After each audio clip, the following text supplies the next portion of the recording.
नमस्कार दोस्तों, यह प्राचीन बिहार के इतिहास का वीडियो नंबर सेकेंड है। इसमें मगध का उत्कर्ष एवं उसके राजवंश से संबंधित सारे पॉइंट को डिटेल से डिस्कस किया गया है, तो आप सभी लोग वीडियो को ध्यान से देखिएगा।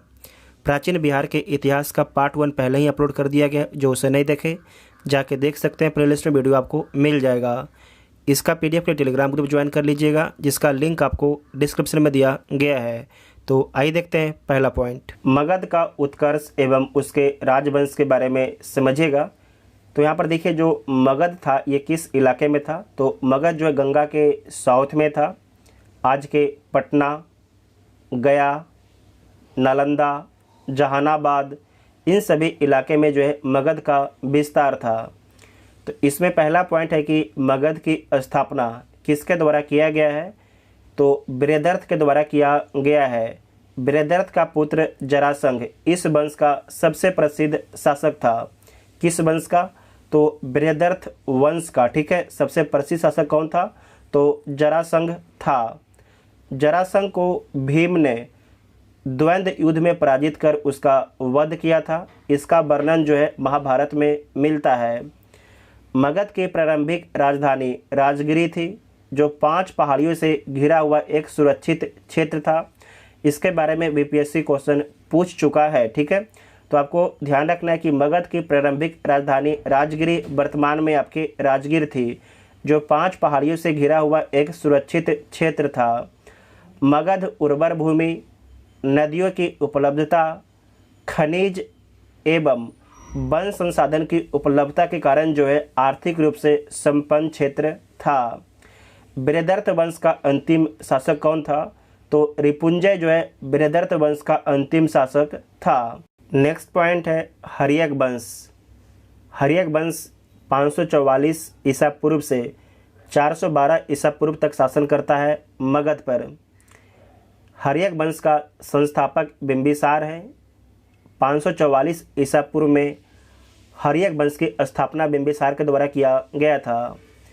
बिंबिसार को मगध का वास्तविक संस्थापक माना जाता है। तो आपसे प्रश्न पूछा जाएगा कि मगध का वास्तविक संस्थापक किसे माना जाता है। तो बिंबिसार को माना जाता है। बिंबिसार ने विवाह नीति द्वारा साम्राज्य को विस्तार को प्रश्रय दिया और उसकी पहली पत्नी कौशला देवी कौशल की राजकुमारी थी। इस विवाह से उसे दहेज के तौर पर काशी क्षेत्र प्राप्त होता है। बिंबिसार जो है कौशल देवी से विवाह करता है, तो उसे काशी क्षेत्र आपके दहेज के रूप में मिलता है। उसकी दूसरी पत्नी चेलना, जिसे चेलना भी बोला जाता था, चेलना लिच्छवी के राजा चेटक की पुत्री थी। और तीसरा विवाह जो है, ये तीसरी पत्नी क्षेमा थी, जो पंजाब के मद्र की राजकुमारी थी। ठीक है, तो आपको ध्यान रखना है, जो बिंबिसार है ये 3 विवाह करते हैं और तीनों विवाह के माध्यम से अपने साम्राज्य का विस्तार देते हैं। ठीक है, उसके बाद नेक्स्ट पॉइंट है कि बिंबिसार ने अवंती के शासक चंड प्रघोत के साथ मैत्री संबंध बनाया। जो अवंती है वर्तमान में मध्य प्रदेश में स्थित है।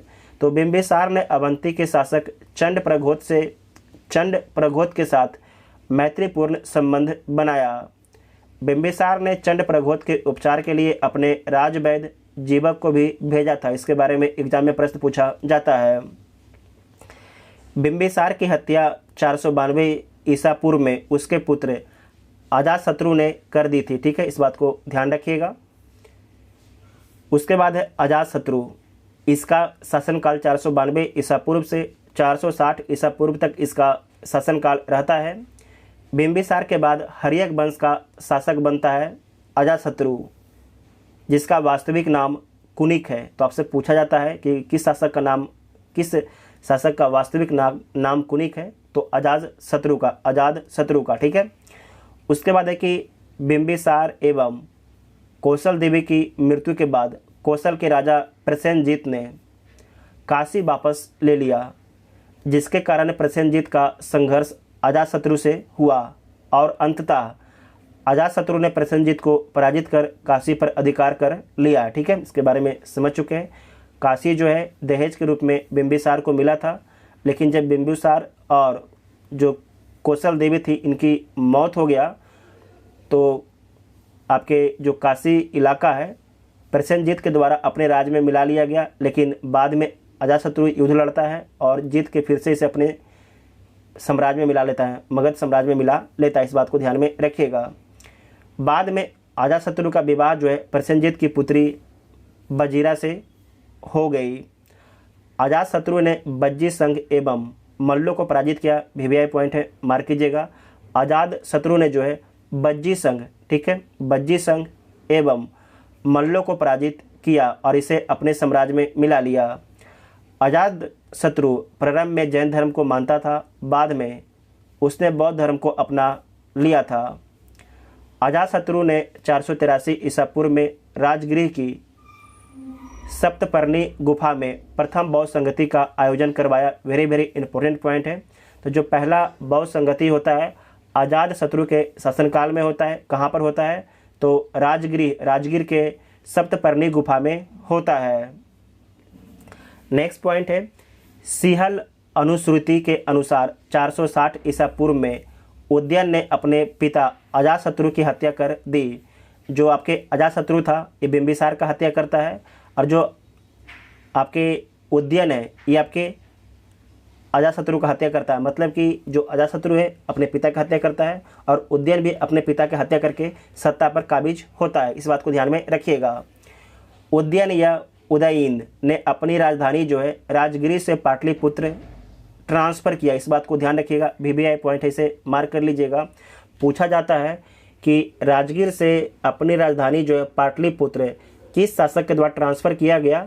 तो उदयन के द्वारा किया गया था। और आपको ध्यान रखना है जो पाटलिपुत्र है गंगा, सोन एवं गंडक के संगम पर स्थित है। गंगा, सोन एवं गंडक के संगम तट पर स्थित है। वेरी वेरी इंपॉर्टेंट पॉइंट है, इसे मार्क कीजिएगा। उदयन के 3 पुत्र थे, अनिरुद्ध, मुंडक एवं नागदशक थे। नागदशक इस वंश का अंतिम शासक था। तो आपको याद रखना है कि हर्यक वंश का जो है अंतिम शासक नागदशक ही था। ठीक है। इसके बाद शिशुनाग वंश की स्थापना होती है। शिशुनाग जो है, जो नागदशक है, इसकी हत्या करके शिशुनाग वंश की स्थापना करता है। जो शिशुनाग वंश है इसका शासनकाल 412 ईसा पूर्व से 344 ईसा पूर्व तक इसका शासनकाल रहता है। तो देख लीजिए, शिशुनाग ने हर्यक वंश की जगह शिशुनाग वंश की स्थापना की। तो पूछा जाएगा कि शिशुनाग वंश की स्थापना किसके द्वारा किया गया? तो शिशुनाग के द्वारा किया गया। और आपको याद रखना है कि शिशुनाग ने वैशाली को अपना राजधानी बनाया। वैशाली को अपना राजधानी बनाया। शिशुनाग ने अवंती के राजा अवंती वर्धन को पराजित कर अवंती को मगध साम्राज्य में मिला लिया। वीवीआई पॉइंट है, मार्क कर लीजिएगा। इसके अतिरिक्त शिशुनाग ने जो है वत्स एवं कौशाम्बी को भी मगध साम्राज्य में मिला लिया था। वत्स एवं कौशाम्बी को जो है मगध साम्राज्य में कौन मिलाया था? तो शिशुनाग ने ही मिलाया था। और साथ ही जो अवंती है उसे भी अपने साम्राज्य में शिशुनाग ने ही मिलाया था। ठीक है। नेक्स्ट पॉइंट है कि 394 ईसा पूर्व में शिशुनाग की मृत्यु के बाद जो है कालाशोक मगध का शासक बनता है। पुराणों में उसे काकवर्ण कहा गया है। पुराणों में जो है काकवर्ण कहा गया है। कालाशोक के समय मगध की राजधानी पाटलिपुत्र हो गई। इस बात को ध्यान रखिएगा, आपको यहाँ पर हम समझाते हैं। ठीक है। सबसे पहले राजगिरी राजधानी थी। ठीक है। उसके बाद पटना बनता है, जिसे आज पाटलिपुत्र बोला जाता है। आज पटना बोला जाता है, पहले इसे पाटलिपुत्र बोला जाता था। इसके बाद फिर से राजधानी वैशाली बनती है। ठीक है। उसके बाद वापस से राजधानी आपके पटना पाटलिपुत्र बनती है। इस बात को ध्यान में रखिएगा।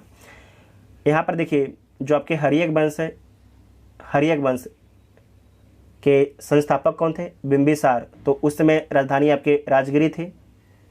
उसके बाद जो उदयन है ये पाटलिपुत्र राजधानी ट्रांसफ़र करता है, उदयन। उसके बाद शिशुनाग जो है राजधानी को पाटलिपुत्र से वैशाली ट्रांसफ़र करता है। जब कालाशोक आता है तो कालाशोक जो है वैशाली से राजधानी को वापस फिर से पटना ट्रांसफ़र करता है। इस बात को ध्यान में रखिएगा, पाटलिपुत्र ट्रांसफ़र करता है। कालाशोक जो है 383 ईसा पूर्व में वैशाली में द्वितीय बौद्ध संगति का आयोजन कराया। पहला बौद्ध संगति किसके शासनकाल में हुआ था? तो अजातशत्रु के शासनकाल में हुआ था, आपको याद है। और जो दूसरा आपके कालाशोक के शासनकाल में होता है 383 ईसा पूर्व में, और वैशाली में होता है, ध्यान रखिएगा वैशाली में होता है, जबकि पहला राजगृह में होता है। इस बात को नोट कर लीजिएगा। उसके बाद नेक्स्ट पॉइंट है कि कालाशोक की मृत्यु के बाद उसके 10 पुत्रों ने शासन चलाया।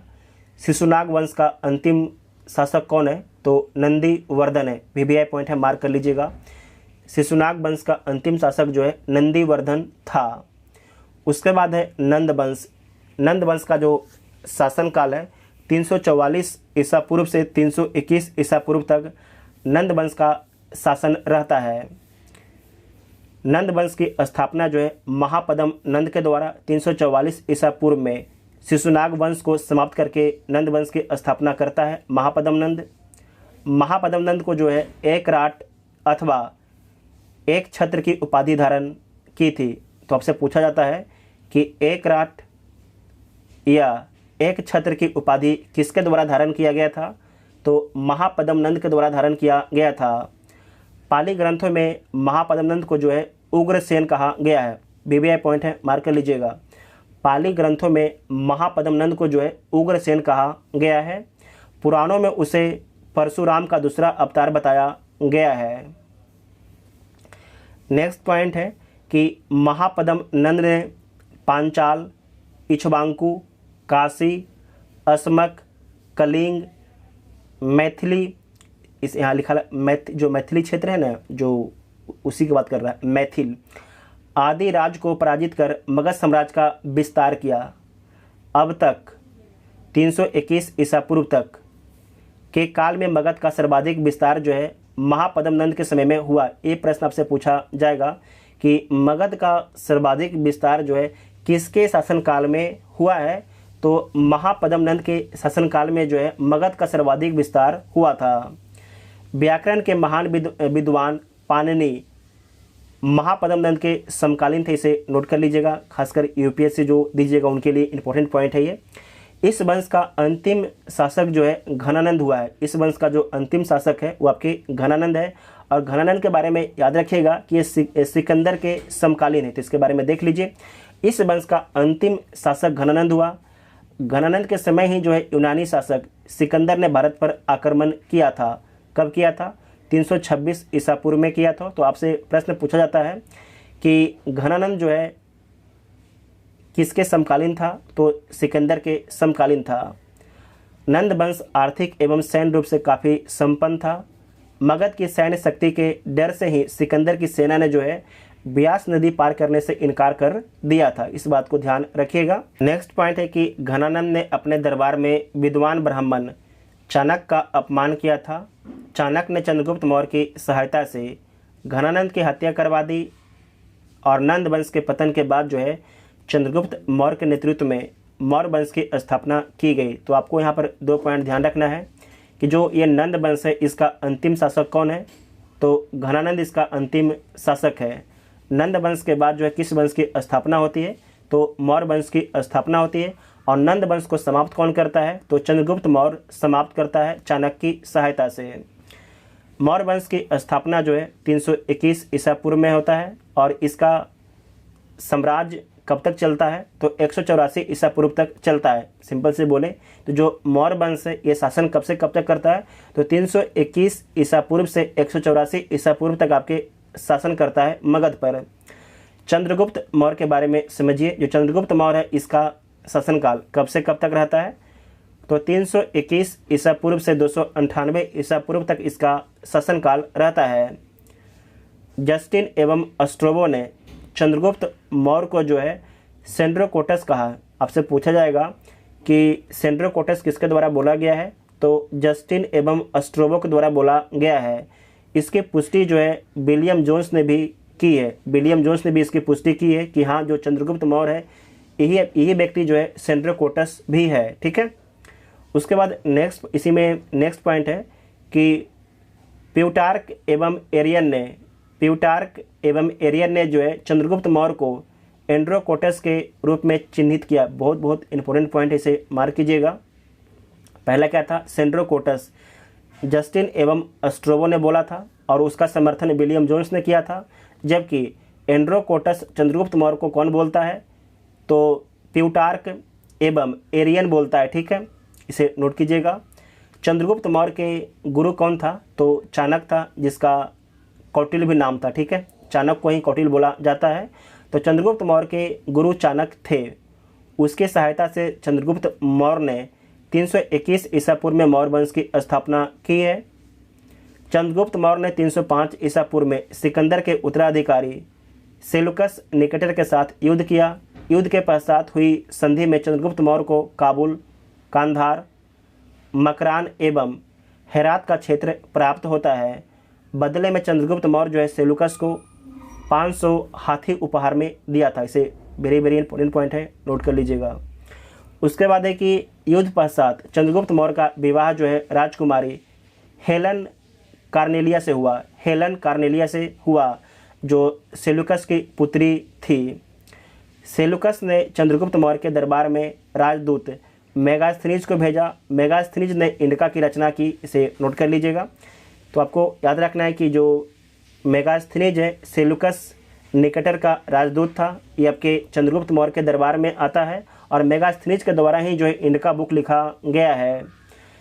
चंद्रगुप्त मौर्य के साम्राज्य का विस्तार उत्तर में हिंदू कुश पर्वत ईरान तक था, दक्षिण में कर्नाटक, पश्चिम में सौराष्ट्र तक इसका विस्तार था। ठीक है, चंद्रगुप्त मौर्य के शासन के अंतिम वर्षों में मगध में 12 वर्षों का भीषण अकाल पड़ा। चंद्रगुप्त मौर्य अपनी राजगद्दी त्याग कर श्रवणबेलगोला कर्नाटक में चंद्रगिरी पर्वत पर तपस्या करने चला गया। चंद्रगुप्त मौर्य जैन धर्म को मानता था। ध्यान रखिएगा, पूछा जाता है कि चंद्रगुप्त मौर्य जो किस धर्म को मानता था, तो जैन धर्म को मानता था। और 298 ईसा पूर्व में उसने जैन उपवास पद्धति संलेखना द्वारा अपने प्राण त्याग दिया। संलेखना क्या होता है, इसे समझिए कि कोई व्यक्ति अगर 5 रोटी खाता है दिन में, ठीक है, लेकिन जो व्यक्ति अगर संलेखना ले लेगा तो 5 तो पहले खाता था, अब वो 4 खाएगा, कुछ दिन के बाद वो 3 खाएगा, फिर से कुछ दिन के बाद वो आपके 2 खाएगा, कुछ दिन के बाद 1 खाएगा और उसके बाद जो है ये खाना पीना छोड़ देगा और उसकी मौत हो जाती है। उसे संलेखना बोला जाता है जैन धर्म में। इस बात को ध्यान रखिएगा। ठीक है, नेक्स्ट पॉइंट है बिंदुसार। ठीक है, बिंदुसार। बिंदुसार किसके बेटे हैं, तो चंद्रगुप्त मौर्य के बेटे कौन है, बिंदुसार हैं, जिनका शासनकाल 298 ईसा पूर्व से 272 ईसा पूर्व तक इनका शासनकाल रहता है। बिंदुसार चंद्रगुप्त मौर्य का उत्तराधिकारी था। उसे अमित्रघात सिंह सेन आदि नाम दिया गया है। किसे, बिंदुसार को। स्ट्रोबो के अनुसार सीरिया के राजा एंटियोकस ने डायमेकस नामक राजदूत को बिंदुसार के दरबार में भेजा था। बिंदुसार के दरबार में मिस्र के राजा टॉलमी फिलाडेल्फस ने डायनोसियस नामक राजदूत को भेजा था। इसे नोट कीजिएगा, वेरी वेरी इंपॉर्टेंट पॉइंट है ये दोनों पॉइंट को। जो सीरिया के राजा है एंटियोकस, ये किसे भेजता है दरबार में, बिंदुसार के दरबार में, तो डायमेकस को भेजता है। जबकि जो मिस्र का शासक है जिसका नाम है टॉलमी फिलाडेल्फस, ये किसे भेजता है, तो डायनोसियस को भेजता है, डायनोसियस को भेजता है। ठीक है, बिंदुसार ने तक्षशिला में हुए विद्रोह को दबाने के लिए अपने पुत्र अशोक को भेजा था। बिंदुसार आजीवक संप्रदाय का अनुयायी था। इसे नोट कीजिएगा। जो आपके बिंदुसार के पिता थे चंद्रगुप्त मौर्य, वो आपके जैन धर्म से उनका संबंध था, जबकि बिंदुसार का संबंध जो है आजीवक संप्रदाय से इनका संबंध था। बिंदुसार के बाद मौर्य वंश का शासक अशोक बनता है। अशोक का शासनकाल 269 ईसा पूर्व से 232 ईसा पूर्व तक रहता है। बिंदुसार के मृत्यु के 4 वर्ष बाद अशोक मौर्य वंश की गद्दी पर बैठा और इससे पूर्व वह उज्जैन का राज्यपाल था। इसे नोट कर लीजिएगा, उससे पहले जो है उज्जैन का राज्यपाल था। पुराणों में अशोक को जो है अशोक वर्धन कहा गया है। मस्की एवं गुर्जरा के अभिलेख में उसे अशोक बोला गया है। ध्यान रखिएगा, आपसे पूछा जाता है कि अशोक नाम का उल्लेख किस अभिलेख में मिलता है, तो मस्की एवं गुर्जरा अभिलेख में मिलता है। मस्की एवं गुर्जरा अभिलेख में मिलता है। नेक्स्ट पॉइंट है सिंहल अनुश्रुतियों। बौद्ध ग्रंथ के अनुसार अशोक ने अपने 99 भाइयों की हत्या कर गद्दी प्राप्त की, हालांकि अन्य स्रोतों से इसकी पुष्टि नहीं होती है। अशोक ने अपने शासन के 9वें वर्ष में कलिंग युद्ध 261 ईसा पूर्व में किया तथा कलिंग को मगध साम्राज्य में मिला लिया। इस बात को ध्यान रखिएगा कि अशोक ने अपने शासन के 9वें वर्ष में कलिंग युद्ध करता है और कलिंग को अपने साम्राज्य में मिला लेता है। अशोक के 13वें शिलालेख में कलिंग युद्ध का वर्णन मिलता है, जिक्र मिलता है। कलिंग युद्ध के बाद अशोक ने बौद्ध धर्म को अपनाया, उससे पूर्व वह शैव धर्म को मानता था। इस बात को ध्यान रखिएगा कि कलिंग युद्ध के बाद अशोक ने जो है बौद्ध धर्म को अपनाया, उससे पूर्व वह शैव धर्म को मानता था। नेक्स्ट पॉइंट है, दिव्य वदान के अनुसार उपगुप्त ने अशोक को बौद्ध धर्म की दीक्षा दी थी। अशोक के शासनकाल के महत्वपूर्ण कुछ वर्ष के बारे में देख लीजिए। इसमें पहला है 9वें वर्ष अशोक जो है कलिंग युद्ध करता है। 10वें वर्ष अपने शासन के बोध गया की यात्रा करता है। बोध गया वर्तमान में गया डिस्ट्रिक्ट में स्थित है। 12वें वर्ष निगाली सागर की यात्रा करता है, जो नेपाल में वर्तमान में स्थित है। 13वें वर्ष में धम्म का शिलालेखों में अंकन करता है। 13वें वर्ष 14वें वर्ष धम्म महामात्रों की नियुक्ति करता है और 20वें वर्ष लुम्बिनी की यात्रा करता है, जहाँ पर बुद्ध का जन्म हुआ था। वर्तमान में लुम्बिनी नेपाल में स्थित है। और आपको याद रखना है कि जब अशोक वहाँ लुम्बिनी की यात्रा करते हैं तो कर घटा के जो है 1/6 से जो है 1/8 कर देते, इसे नोट कर लीजिएगा। वेरी वेरी इंपॉर्टेंट पॉइंट है। अशोक ने बौद्ध धर्म के प्रचार के लिए अपने पुत्र महेंद्र एवं पुत्री संघमित्रा को श्रीलंका भेजा था। अशोक जो है तीसरे बौद्ध संगति का आयोजन पाटलिपुत्र में कराया। पहला कहाँ पर होता है? तो राजगिरी में पहला होता है, वर्तमान आपके राजगीर। दूसरा वैशाली में होता है, वैशाली में। और जो तीसरा आपके पाटलिपुत्र में होता है। पहला के समय शासक अजातशत्रु, दूसरा के समय कालाशोक और तीसरा के समय शासक आपके अशोक है। इसे नोट कीजिएगा, वेरी वेरी इंपॉर्टेंट पॉइंट है। अशोक ने लगभग 37 वर्षों तक शासन किया। उसकी मृत्यु 232 ईसा पूर्व में हो गई। अशोक के बाद उसके 10 उत्तराधिकारी ने शासन किया। ये उत्तराधिकारी कुणाल, बंधुपालित, इंद्रपालित, दशोन, दशरथ, संप्रति, शालिशुक, देवाधर्मन, सतधनुष एवं बृहदर्थ थे। तो आपको याद रखना है कि अंतिम शासक कौन थे? तो बृहदर्थ अंतिम शासक थे। मौर्य वंश का अंतिम शासक कौन थे? तो बृहदर्थ थे।